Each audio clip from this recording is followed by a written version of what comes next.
appears ordinary till you see the core side of it. And what you're looking for is the story behind the news. We bring it to you from Lagos, the commercial capital of Nigeria. Giving you all sides and political stories round the clock. Every detail from the start line to the final whistle. CoreTV News, expanding your view.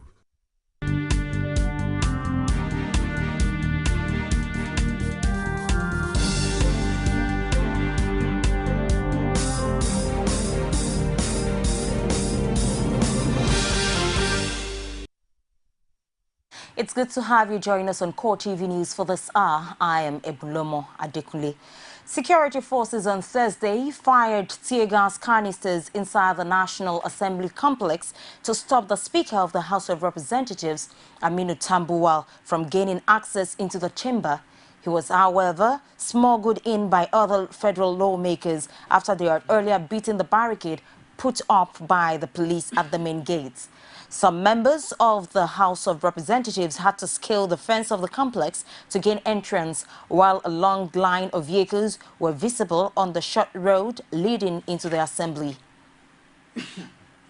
Senate President David Mark has shut down the National Assembly over the pandemonium that rocked the complex. He announced the decision shortly after he entered the chamber in his capacity as leader of the federal legislature. The Senate president said he had no choice in the aftermath of the commotion that engulfed the complex when police stormed the assembly. He deferred all legislative activities in both chambers till Tuesday next week.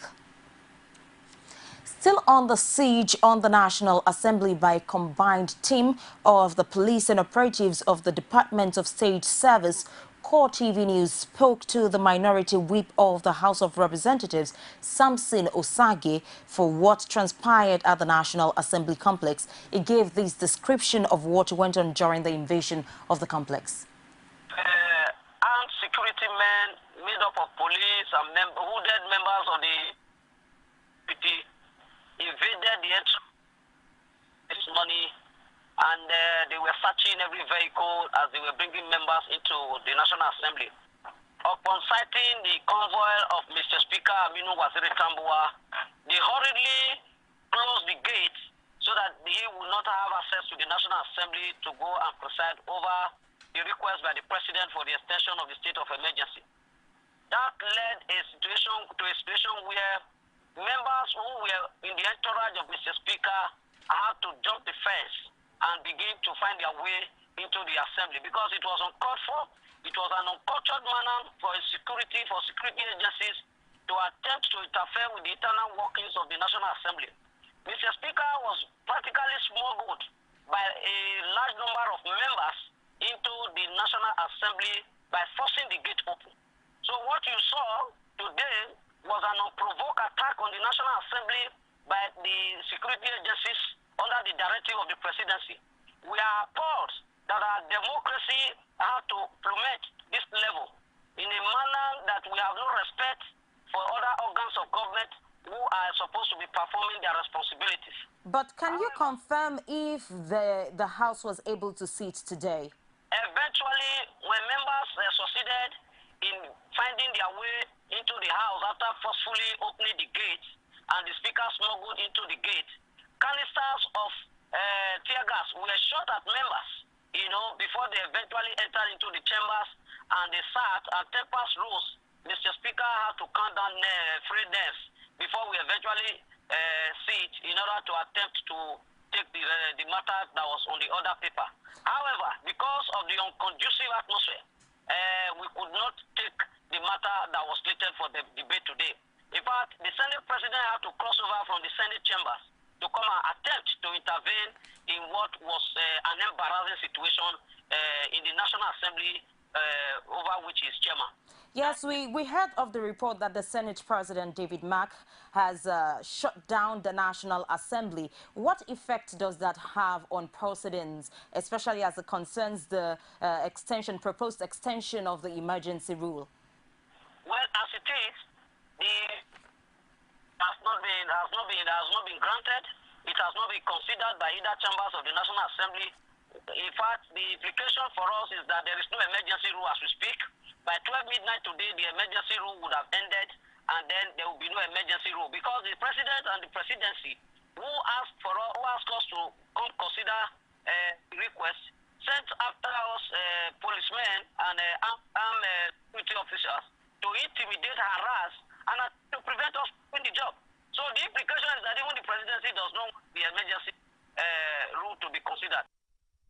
Meanwhile, the police have justified the action of their operations at the National Assembly. They say the men were deployed to the National Assembly in response to intelligence report of a likely invasion of the House of Representatives by hoodlums and thugs. Police spokesman Emmanuel Ojukwu also claimed the Speaker, Aminu Tambuwal, led what he described as a motley crowd to break the cordon and assault policemen. He insists in a statement issued in Abuja that the police team was forced to restore order and normalcy. The police statement was silent on the use of tear gas in the complex, but claimed that the operatives used lawful means to prevent a breakdown of law and order. The crisis in the Ekiti State House of Assembly has gotten to a head with the election of a new speaker by the PDP caucus in the Assembly. The election of the new speaker followed a protest by people in the state capital, Ado-Ekiti, earlier, calling for the removal of Adewale Omiri as speaker for what the protesters termed desertion of his duties and unpatriotism. The new speaker, Oladele Olugbemi, was allegedly elected by only 7 members of the 26 members of the State House of Assembly. Still in Ekiti, as the crisis in the State House of Assembly continues, people have taken to the streets in the Ekiti State capital, Ado-Ekiti, to protest what is termed unpatriotic behavior of the members of the State House of Assembly from the All Progressives Congress. They described the members of the All Progressives Congress in the State House of Assembly as saboteurs while singing the praises of the members of the People's Democratic Party and also declaring their support for the actions taken by them. They also declared their unflinching support for the state's governor, Ayodele Fayose. They also called for the return of the lawmakers to their legislative duties, which they accused them of deserting, while also demanding that failure to do so should lead to the removal of the Speaker, Adewale Omiri. The recent crack in the Ekiti State House of Assembly has resulted in another dangerous twist, as arrowheads of the two factions now accuse each other of acting against the interests of the state. A visit by a group of market women to the PDP caucus at the Assembly complex was described as another cooked-up protest against the APC majority. Rashid has more in this report. The drama rocking the Ekiti State House of Assembly is in no time going to end soon, with the current twist added to the whole saga. The APC lawmakers, in a clear absence from the assembly, have deserted the complex at the mercy of their PDP colleagues. As the PDP lawmakers play host to representatives of Ekiti market women on a solidarity visit, the Speaker, Adewale Omiri, says it's another orchestrated form of protest against the House of Assembly. What we have done is the interests of Ekiti people. And these old women, they have come to display that. And we likewise reciprocate their coming. We have seen incessant protests to the House of Assembly on a daily basis. And the sole aim is to incite the public against the House of Assembly and incite the public against me. The lawmakers also trade accusations bordering on financial impropriety. These people, the few of them that are defected to PDP, are not helping the governor. They are really not helping the governor. They have seen an avenue to make money. These are the money mongers in the House. There's no way I will have been involved because I didn't belong to the appropriation committees of the House. So I wouldn't have involved in anything as he has this. He is known for that. And they appear not done with each other, especially on sundry issues. I had a meeting with 7 of them. I said we are sitting tomorrow to clear to give the governor the go-ahead to take the 2 billion loan from the central bank. You know what they said? They said no. That you have to meet your other colleagues tomorrow. Then we meet the governor, that I have to negotiate the percentage of the loan with the governor. First time he visited Mr. Governor, he was giving 5.4.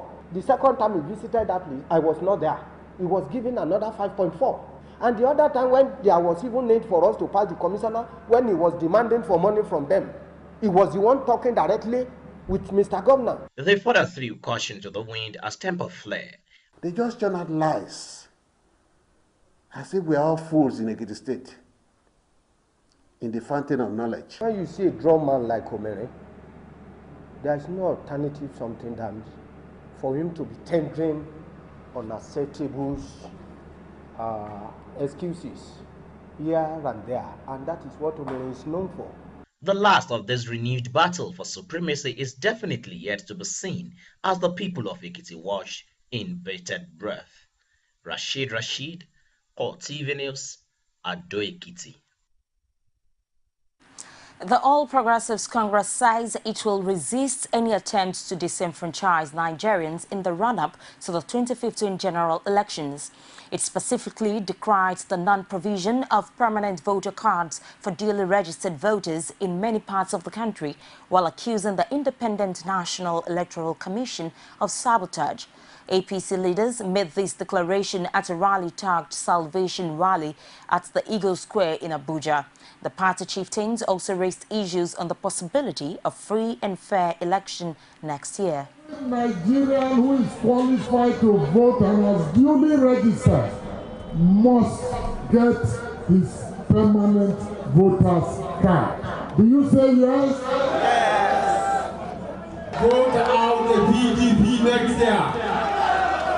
Vote out the PDP next year. If you want to have a secure election in Nigeria, you just have to do that. No alternative. Make sure you get your permanent voter's card.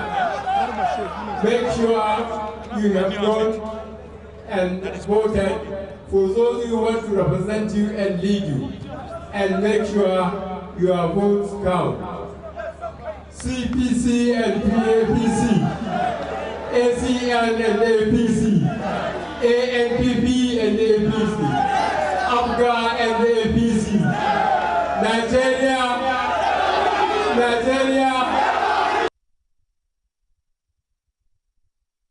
The crisis of confidence in Adamawa state politics has moved its ugly head into the People's Democratic Party.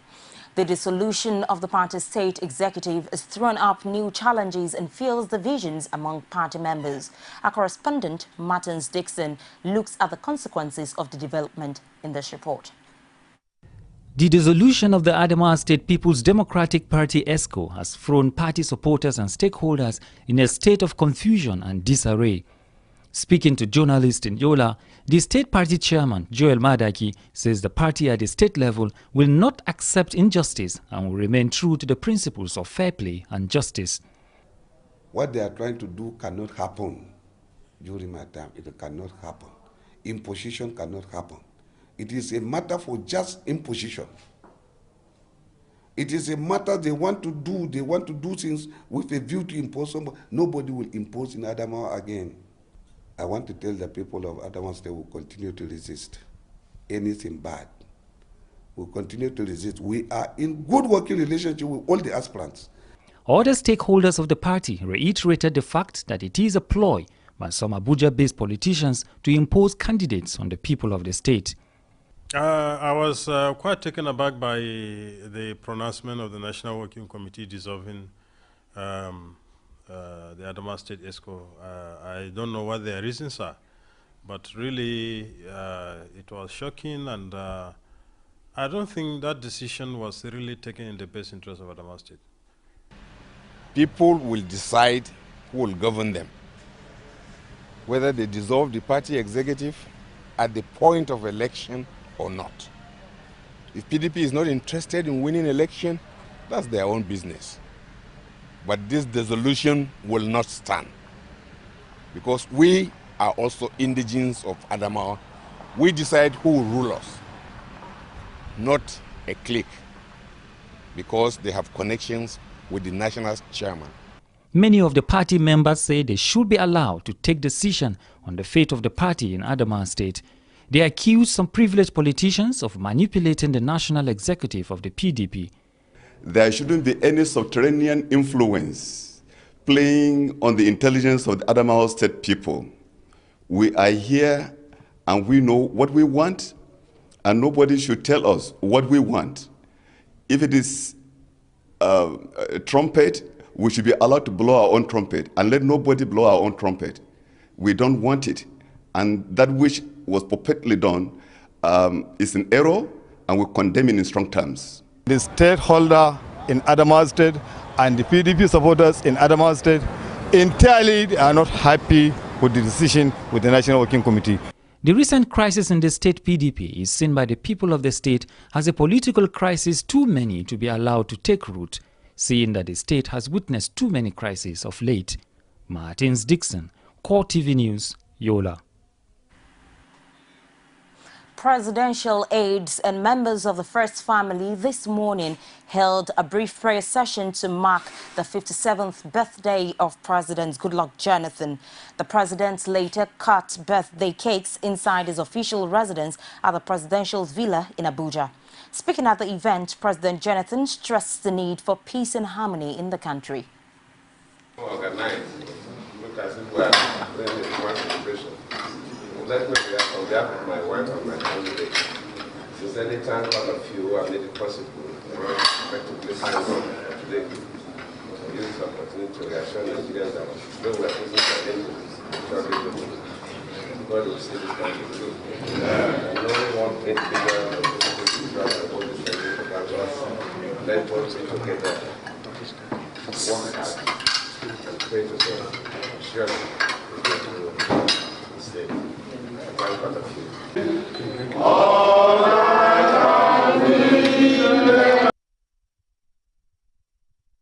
Happy birthday, Mr. President. I hope the cake gets to us here in the studio. It's the CoreTV News on the hour. Take a break and we'll be right back. Lagos, get ready to experience a roller coaster beyond what you knew about Fuji. That's right. K1 Live Unusual Concert. It's Fuji Redefined by the king of Fuji himself, King Wasiu Ayinde Marshall, the ultimate. With breathtaking performances from Lagbaja, Tubaba, Victor Laya, DJ Jimmy Jazz, Olamide, Sasha P, Honeybee, and many more. K1 Live Unusual, 21st of November at the Eco Hotel Convention Center. Hosted by King of Comedy, Alibaba, and Comedy by Bucci. Red carpet starts at 7 p.m. Tickets 10,000. Premium table 1 million. VIP table 2 million. States box 5 million. Think you can handle it? Tickets available at Niger Ticket Shop outlets in the Eco Hotel and Suites, Silverbed Cinemas in VI, Ikeja City Mall and Ozone Cinema in Yaba, or online at NigerTicketShop.com. For table bookings, call 09025 K1 Live or 0902 551 5483. Email glproductions@sodiumng.com. Supported by Lagos State Government, LASA, Beat, Niger, Classic FM, Hip TV, Ray Power, Kenny's Music, Prime Time, BHM, Mega Screen, and EEC. K1 Live Unusual. Get down. Fuji Redefined. Many thanks for being there, and you can also reach us on our social media platform. On Facebook, facebook.com/CoreTV News. Our Twitter handle @CoreTV News NG. Also on YouTube, youtube.com/CoreTV, leave a space, then news. The federal government has reviewed the 2015 budget proposal from 4.817 trillion to 4.661 trillion naira in response to falling oil prices. An indication to this was seen in the new 2015-2017 medium-term expenditure framework sent to the National Assembly by the presidency. President Goodluck Jonathan explained in a cover letter addressed to the Senate President that a 156 billion naira cut in the 2015 spending plan is due to the slump in oil price. The government plans to spend 1.20 trillion on capital expenditure, while recurrent expenditure is put at 2.62 trillion naira. The document showed that the benchmark oil price was put at $73 a barrel, with a projected production volume of 2.27 million barrels per day. The government also projected 4.733 trillion naira and 4.930.29 trillion naira as expenditure for 2016 and 2017, respectively. States government are demanding $2 billion from the excess crude account to complete ongoing projects. They have since sent a proposal outlining their request to President Goodluck Jonathan. Accountant General of the Federation, Jonah Otunla, disclosed this on Tuesday night on the sidelines of the meeting of the Federation Accounts Allocation Committee. He added that the balance of the account presently stands at $4.1 billion. Ebonyi State Commissioner for Finance and Chairman of Finance Commissioners Forum, Mr. Timothy Oda, for his part, noted that state governments are optimistic that President Jonathan would favorably consider the proposal. The National Human Rights Commission has begun a 3-day public hearing on forced evictions and demolition of properties in the Federal Capital Territory. Speaking at the opening, Chairman of the 3-member panel, Chidi Odinkalu, reaffirmed the importance of respecting every citizen's right to shelter and human dignity. He also stressed the need to ensure that all Nigerians are traceable as part of the nation's collective security. The sitting is one in an ongoing series across the country. As a matter, secondly, of our political economy, as I said, the biggest investment we make is in the dignity of our people and those who live in Nigeria, and also in land and investment that comes with it. If children are not brought up in a home, there's a problem with the moral environment in which they grow up. In the current security context in which we live, it is safer for all of us if everybody has an address.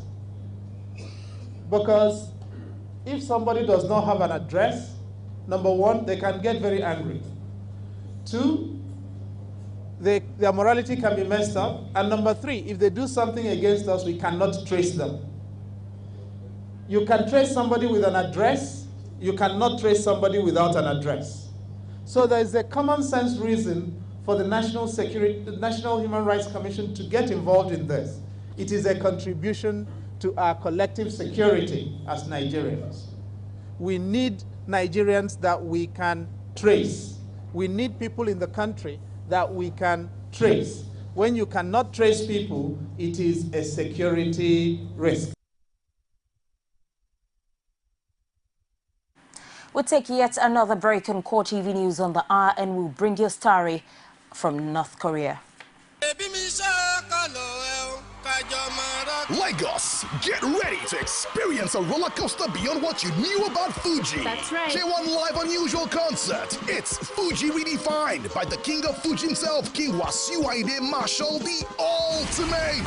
With breathtaking performances from Lagbaja, Tubaba, Victor Laya, DJ Jimmy Jazz, Olamide, Sasha P, Honeybee, and many more.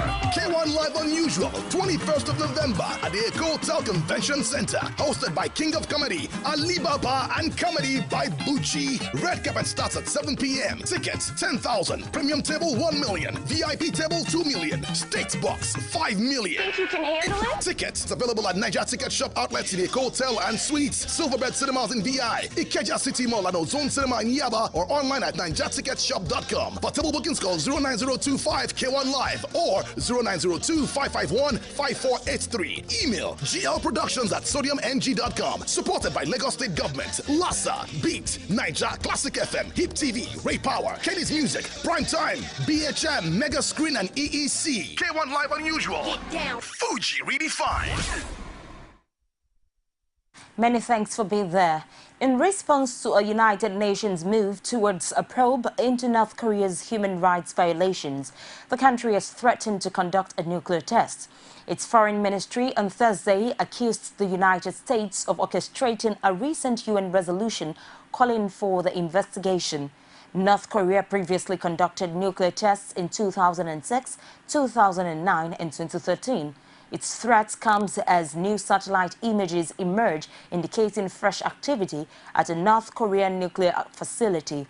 A UN Human Rights Committee had earlier on passed a resolution calling on the Security Council to refer North Korea to the International Criminal Court for alleged crimes against humanity. And that's it for this time. Join us again top of the hour for more. Thank you for watching. I am Ebunlomo Adekunle.